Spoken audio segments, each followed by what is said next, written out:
경찰이다. 마약 거래 현행범으로 체포한다.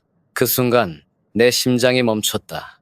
집에는 14파운드 버섯과 소분된 대마초가 그대로 있었다. 들키면 최소 10년형. 하지만 그때 떠오른 한 가지 아이디어가 내 인생을 완전히 바꿨다. 지금부터 들려드릴 이야기는 18세 고등학생이 어떻게 20년형 위기를 120달러 벌금으로 바꿨는지에 대한 실화입니다. 절대 따라하지 마세요. 내 이름은 익명으로 하겠습니다. 지금은 30대 중반의 평범한 변호사지만 18년 전 고등학생 시절 저지른 어리석은 선택에 대해 말씀드리려고 합니다. 1999년 저는 캘리포니아의 작은 도시에서 고등학교를 다니고 있었어요. 평범한 학생이었지만 한 가지 문제가 있었죠. 돈이 없었어요. 부모님은 최소한의 용돈만 주셨고 저는 더 많은 돈이 필요했어요.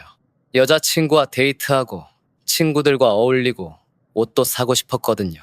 그때 제가 선택한 방법은 지금 생각해보면 정말 바보 같은 일이었어요. 대마초 거래를 시작한 거였죠. 이 정도는 괜찮겠지.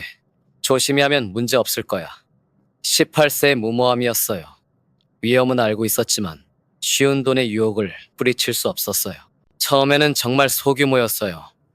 친구 몇 명에게 조금씩 나눠주는 정도. 한 번에 20, 30달러 정도 벌었죠. 고등학생에게는 큰 돈이었어요. 몇 주가 지나면서 점점 대담해졌어요. 더 많이 사서 더 많이 팔고 더 많은 돈을 벌었죠. 한 달에 300, 400달러는 쉽게 벌었어요. 이렇게 쉬울 줄 몰랐네. 그때 저는 정말 어리석었어요. 위험은 생각하지 않고 오직 돈만 생각했죠. 저는 나름대로 조심스럽게 일을 처리한다고 생각했어요. 학교에서는 절대 하지 않고 모르는 사람에게는 팔지 않고 항상 안전한 장소에서만 거래했어요. 그렇게 6개월 정도 지났을까요? 저는 완전히 안전하다고 생각했어요. 경찰에게 걸릴 확률은 거의 없다고 믿었죠. 당시 제게는 사귀던 여자친구 제니가 있었어요. 물론 그 애는 제가 뭘 하는지 전혀 몰랐죠. 저는 아르바이트로 돈을 번다고 거짓말했어요. 오늘 아르바이트 어땠어? 괜찮았어. 팁도 좀 받고. 거짓말이 자연스러워졌어요.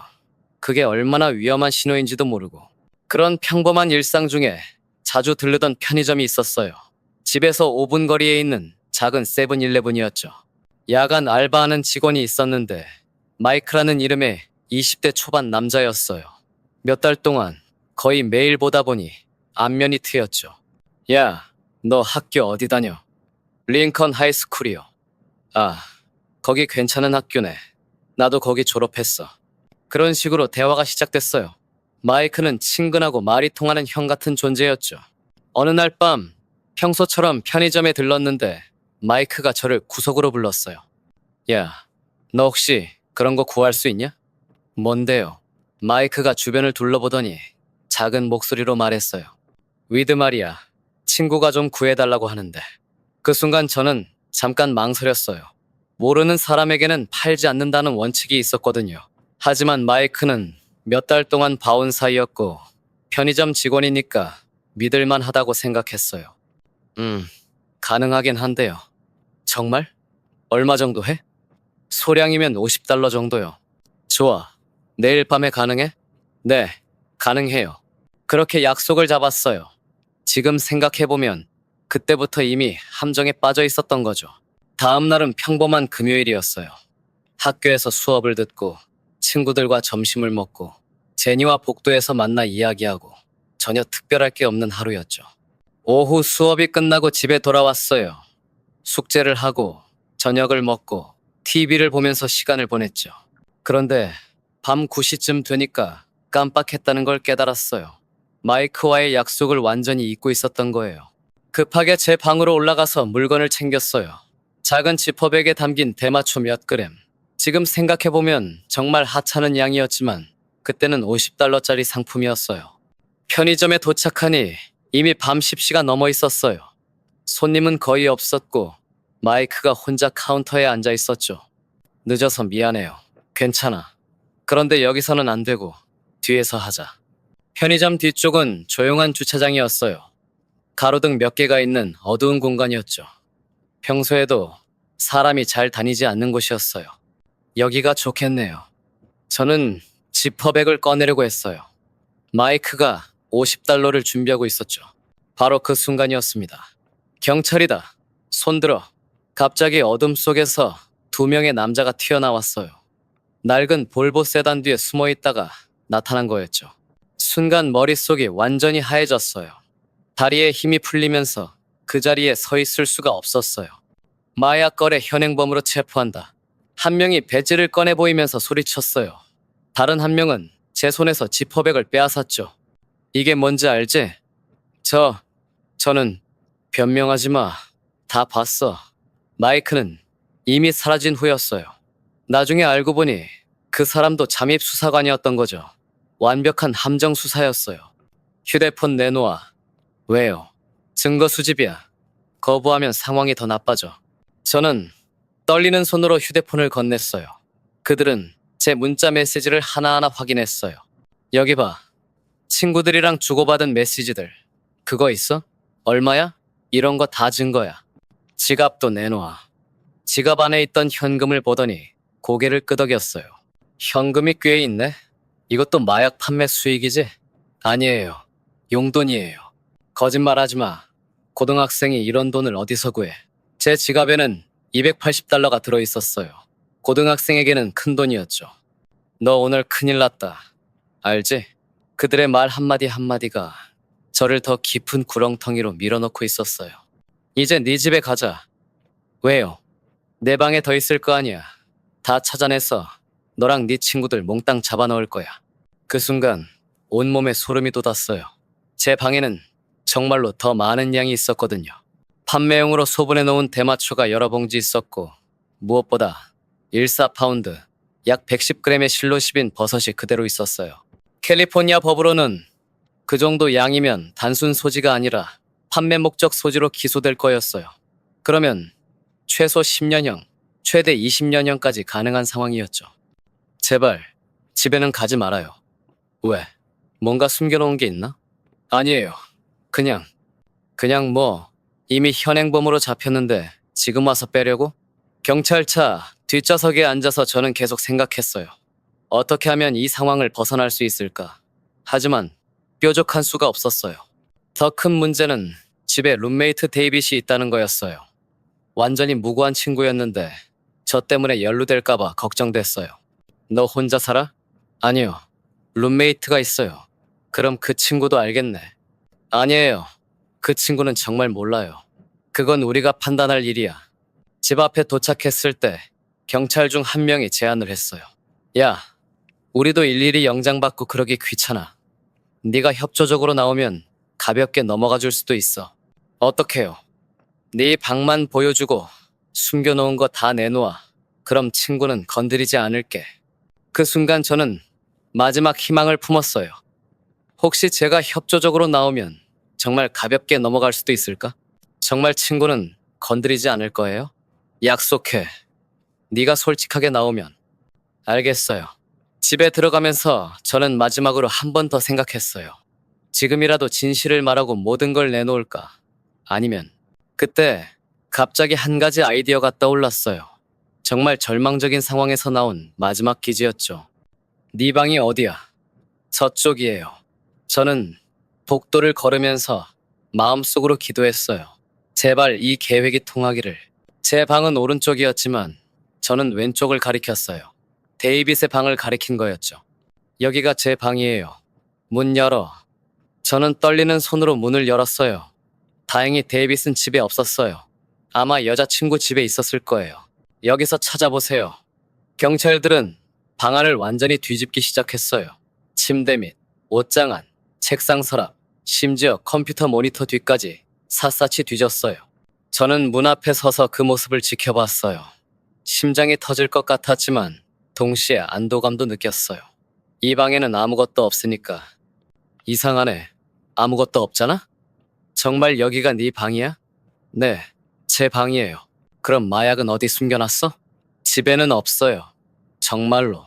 한 명이 의심스러운 눈빛으로 저를 쳐다봤어요. 너 거짓말하는 거 아니야? 아니에요. 정말 제 방이에요. 그럼 이 사진들은 뭐야?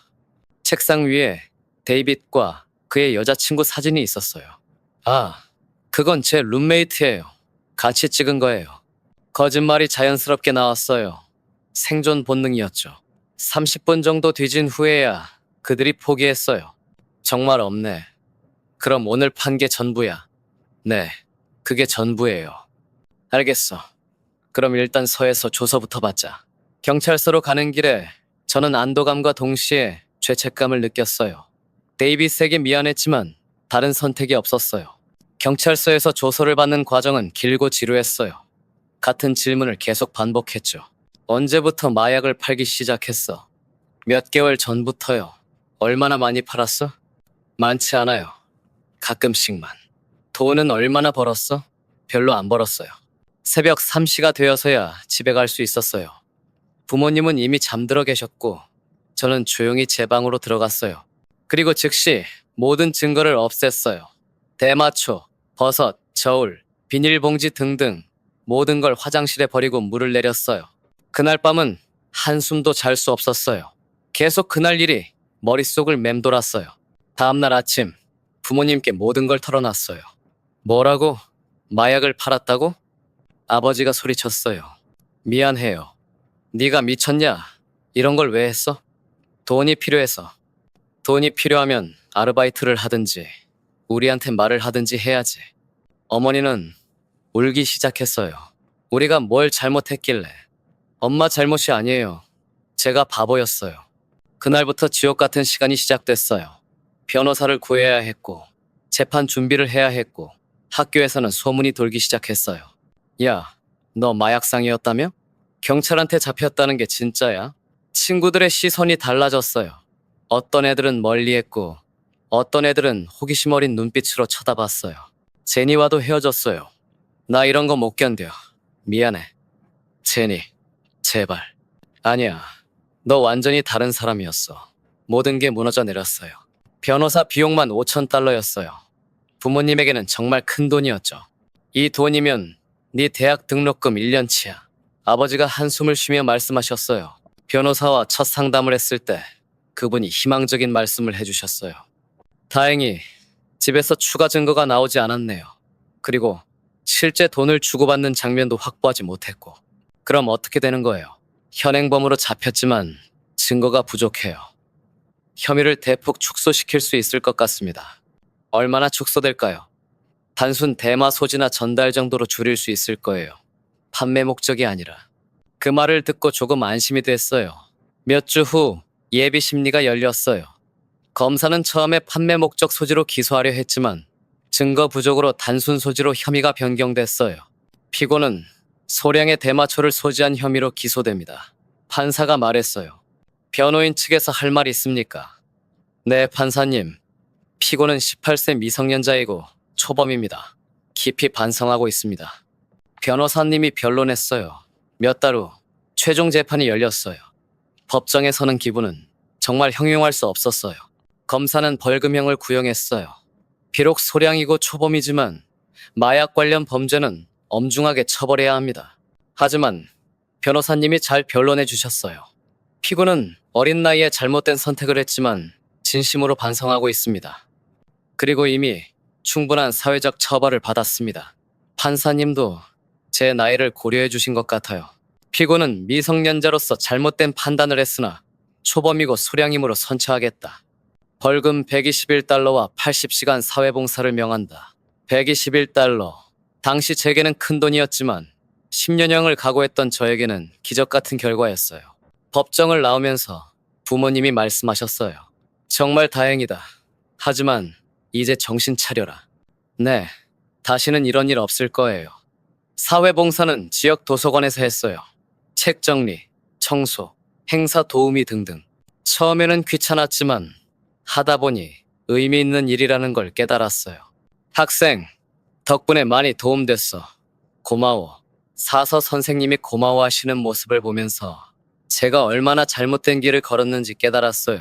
80시간을 다 채우는데 2달이 걸렸어요. 주말마다 가서 봉사활동을 했죠. 마지막 날 도서관장님이 말씀하셨어요. 학생, 처음 왔을 때랑 많이 달라졌네. 어떡해요? 눈빛이 달라졌어. 뭔가 깨달은 것 같고 정말 그랬어요.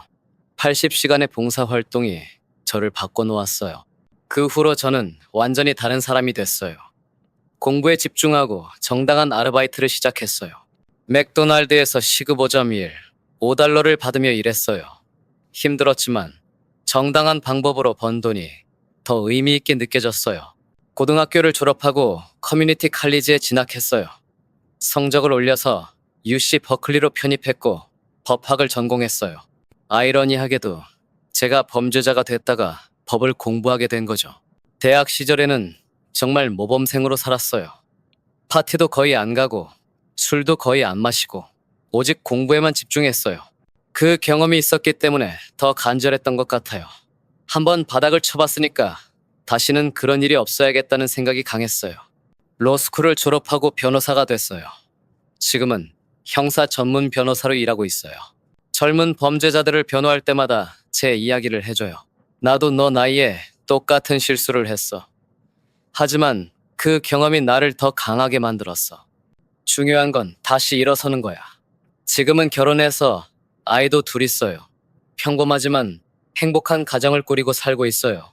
18년이 지난 지금 그때를 돌아보면 정말 아찔해요. 만약 그날 밤 제가 다른 선택을 했다면, 만약 진짜 제 방을 보여줬다면 아마 지금의 제 인생은 없었을 거예요. 10년 이상 감옥에서 보냈을 테고 전과자로 살아야 했을 테고 지금 같은 직업도 가정도 불가능했을 거예요. 그 한순간의 기지가 제 인생을 구한 거죠. 하지만 그보다 더 중요한 건 그 일을 계기로 완전히 다른 사람이 됐다는 거예요. 요즘 젊은 친구들을 보면 안타까워요. 소셜미디어에서 쉬운 돈벌이를 자랑하는 글들, 불법적인 방법으로 성공했다는 이야기들. 그런 걸 보면 꼭 말해주고 싶어요. 그건 성공이 아니야. 언젠가는 다 들통나고 그때는 모든 걸 잃게 돼. 정직하게 사는 게 돌아가는 것 같아도 결국은 그게 가장 빠른 길이야. 여러분께도 같은 말씀을 드리고 싶어요. 특히 젊은 분들에게 돈이 부족하다고, 재미있을 것 같다고 한 번쯤은 괜찮을 거라고 생각하지 마세요. 그 한 번이 여러분의 인생을 완전히 바꿔놓을 수 있어요. 저는 운이 좋았어요. 마지막 순간에 기지를 발휘해서 최악의 상황을 피할 수 있었고 두 번째 기회를 얻을 수 있었어요. 하지만 모든 사람이 저처럼 운이 좋은 건 아니에요. 대부분은 그 대가를 혹독하게 치러야 해요. 그러니까 처음부터 그런 위험에 노출되지 마세요. 유혹이 있어도 거절하세요. 쉬운 길이 있어도 정직한 길을 선택하세요. 한순간의 선택이 평생을 좌우할 수 있다는 걸 항상 기억하세요. 저는 지금 행복해요. 사랑하는 가족이 있고 보람 있는 일을 하고 사회에 기여하며 살고 있어요.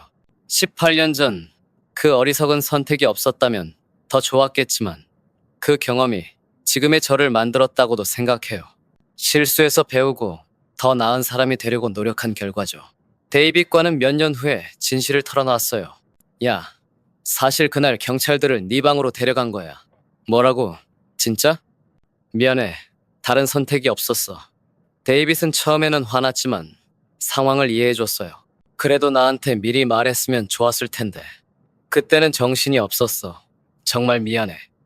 뭐, 어차피 내 방에는 아무것도 없었으니까 상관없어. 그런데 너 정말 위험했구나. 지금도 가끔 그때 일이 꿈에 나와요. 경찰이 체포한다고 소리치는 장면, 집에서 방을 뒤지는 장면. 깨고 나면 식은땀이 나요. 하지만 동시에 감사함도 느껴요. 그건 이제 과거의 일이고 저는 완전히 다른 사람이 됐으니까. 제 아이들이 커서 혹시 잘못된 길로 빠질까봐 걱정되기도 해요. 하지만 제가 겪은 경험을 바탕으로 잘 가르칠 자신은 있어요. 아빠도 젊을 때 큰 실수를 했어. 하지만 그 실수에서 많은 걸 배웠어. 너희들은 아빠처럼 돌아가지 말고 처음부터 올바른 길을 걸어라. 변호사로 일하면서 만난 수많은 사람들을 봤어요. 젊을 때 잘못된 선택을 해서 평생 고생하는 사람들. 감옥에서 나와도 전과자라는 꼬리표 때문에 취직도 안 되고 결혼도 어렵고 사회에서 배제되는 사람들. 그런 모습을 볼 때마다 생각해요. 저도 한 발짝만 잘못 디뎠으면 저렇게 됐을 거라고. 그래서 더욱 감사하게 살려고 해요. 두 번째 기회를 얻은 거니까. 작년에는 고등학교에서 강연을 했어요. 여러분, 쉬운 길은 없어요. 정직하게, 성실하게 사는 게 가장 확실한 방법이에요. 한순간의 선택이 평생을 좌우할 수 있어요. 항상 신중하게 생각하고 행동하세요. 학생들이 진지하게 들어주더라고요. 선생님, 그때 정말 무서웠겠어요. 정말 무서웠어. 그래서 너희들은 그런 일 없었으면 좋겠어. 여러분도 만약 실수를 했다면 거기서 끝이 아니에요. 중요한 건 그 실수에서 무엇을 배우고 어떻게 더 나은 사람이 되느냐예요.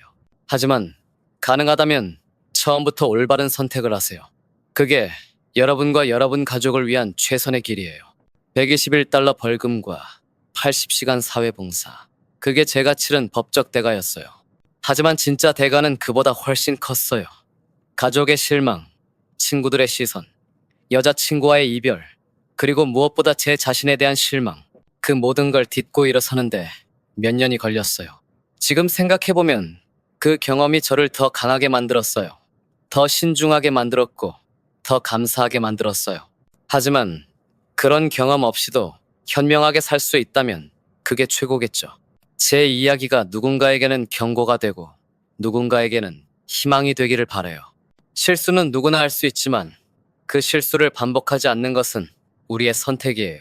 그리고 한 번의 실수가 인생 전체를 망치는 건 아니라는 것도 기억하세요.